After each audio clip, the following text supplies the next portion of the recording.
Hola a todos, en este capítulo vamos a aprender y nos vamos a sumergir en el mundo de los compuestos o hidrocarburos aromáticos. ¿Por qué se llaman aromáticos? Bueno, su nombre lo dice, porque son compuestos que expelen cierto aroma bastante peculiar y muy fácil de distinguir. Ahora, ¿quién es el protagonista de los compuestos aromáticos? Es el benceno. El benceno es un compuesto que se descubrió hace muchos años, ¿ya?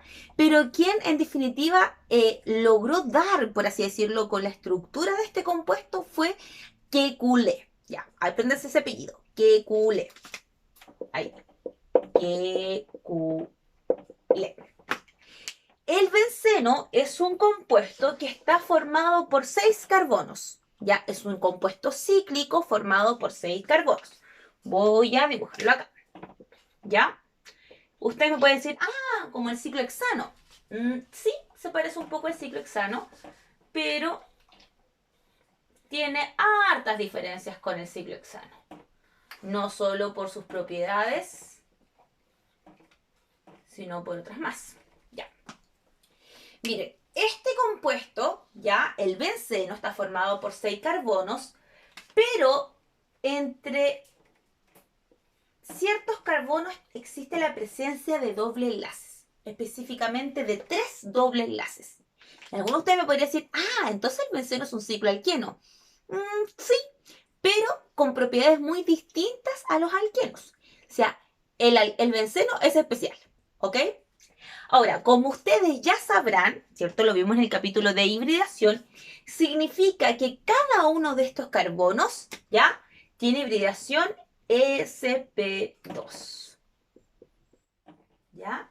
sp2. Esto es súper importante que lo tengamos presente. Y además, por ende, si nosotros nos fijamos, ¿cierto? Sabemos que cada carbono tiene que cumplir la regla del octeto, podemos concluir que faltaría un enlace y ese enlace sería la unión con, en este caso, el hidrógeno. ¿Cierto? Y ahí podemos decir que este carbono está 2, 4, 6, 8, conectado a 8 electrones. Este de acá, 2, 4, 6, 8. Lo mismo acá, 2, 4, 6, 8. Lo mismo acá, lo voy a hacer un poco de lado porque me falta espacio hacia abajo. Ahí está. Por ende, podemos resumir que esta molécula es C6H6 porque tiene 6 carbonos y tiene 6 hidrógenos. Entonces, usted cada vez que usted vea que dice C6H6 es porque nos están hablando del benceno. ¿De acuerdo? Ahora, ¿cuál fue el aporte de Kekulé? El aporte de Kekulé no solamente fue el hecho de definir esta estructura con su cantidad de carbonos, cantidad de hidrógeno y específicamente los dobles enlaces que posee, sino que además llegó a la conclusión, como ustedes ya sabrán, ¿cierto? Cuando nosotros tenemos la presencia de doble enlace, quiere decir que uno de estos enlaces es sigma y el otro es un enlace pi, ¿cierto? Enlace sigma y enlace pi. Lo mismo acá. Enlace sigma y enlace pi. Bien. Ahora, ¿qué fue lo que descubrió Kekulé? Kekulé se dio cuenta que los electrones que estaban aquí en el enlace pi, ustedes saben, ¿cierto? Que esta rayita, como ya lo hemos venido repitiendo hace bastante rato, esta rayita representa 2 electrones. Entonces él se dio cuenta de que en realidad estos electrones que están aquí en el enlace pi, ¿ya? Son electrones que están en constante movimiento, por así decirlo, o más bien dicho, generan una especie como de nube de electrones, ¿ya? Hacia el interior de esta estructura, una nube, lo que hace que estos electrones vayan cambiando de posición como una sillita musical. Ustedes dirán, no entiendo. Bueno, se lo mostraré con el siguiente dibujo. Ya, voy a borrar todo esto para que ustedes puedan vislumbrar lo que les voy a indicar. Si nosotros volvemos aquí a repetir esta imagen, tendríamos lo siguiente, ¿cierto? Tenemos aquí nuestro nuestros doble enlaces. ¿Bien? Donde dijimos que estos rayitas obviamente representan dos electrones. Y estos electrones, ¿cierto? Que están en el interior, generan como una especie de nube densa de electrones. Y eso hace que, o provoca que, estos electrones puedan emigrar y por lo tanto el doble enlace, los doble enlaces pueden estar en esa posición o en esta otra. ¿Se fijan? Es como si hubiesen rotado, hubiesen cambiado de puesto, como una sillita musical. Ya. Eso se produce porque dentro del anillo, como sabemos que están estos electrones pi, ¿cierto? Acá, se genera una especie como de deslocalización, o más bien dicho, no una especie, se genera una deslocalización, ¿cierto? De estos electrones. Entonces estos electrones, en un rato están así, otro rato están así, otro rato están así, y ya está. Entonces están como una especie de constante movimiento.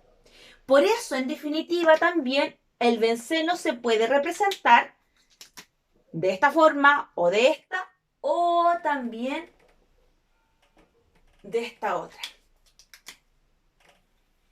Donde ese círculo representa que los electrones están como una especie de constante movimiento, donde los dobles enlaces pueden estar en esta posición o pueden estar en esta otra. Y ambas son válidas, ambas son correctas, ¿ya? ¿Y eso por qué?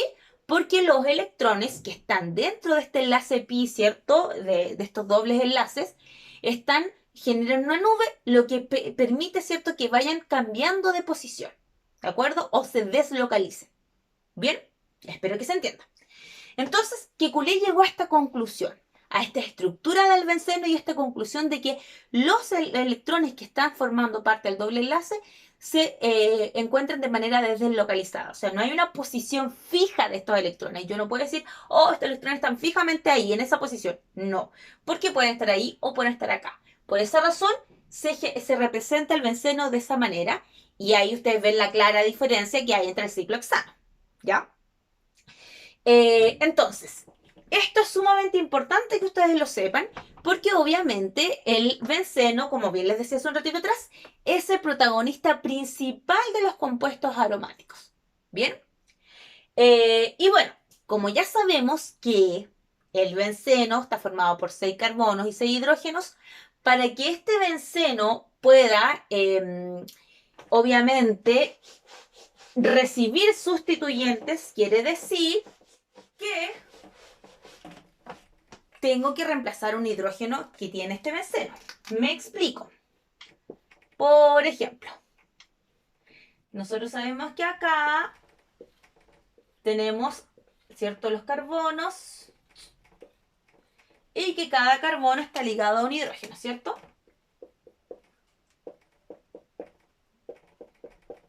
Qué feo los hidrógenos, pero no importa.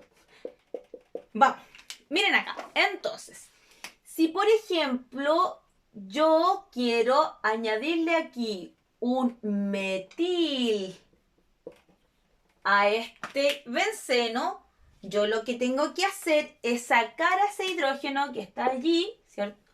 Se me va el hidrógeno y me quedaría una estructura de la siguiente manera. Le voy a poner circulito aquí. Ahí.